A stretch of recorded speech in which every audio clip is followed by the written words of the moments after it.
Hello everyone. तो लो जी आ गया खेसारी लाल यादव जी और शिल्पी राज का एक बहुत ही बेहतरीन बोलबम सॉन्ग का फुल टीजर रिलीज हो चुका है और फुल वीडियो सॉन्ग का रिलीज डेट भी आ चुका है।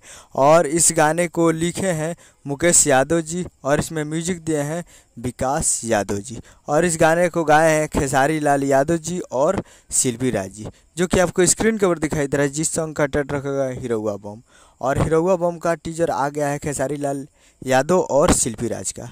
दोनों मिलकर इस गाने को गाए हैं और काफ़ी ज़बरदस्त है और फुल टीजर रिलीज हो चुका है और ज़बरदस्त टीजर है। तो फुल टीजर आ चुका है तो आप लोग इसे जाकर देख सकते हैं। और full video song release in on 27 जुलाई को सुबह 6:30 AM पे फुल वीडियो सॉन्ग को रिलीज़ किया जाएगा। तो कल सुबह 27 तारीख को सुबह 6:30 AM पे फुल वीडियो सॉन्ग को देखने के लिए तैयारी है Khesari music world Bhojpuri YouTube channel पे।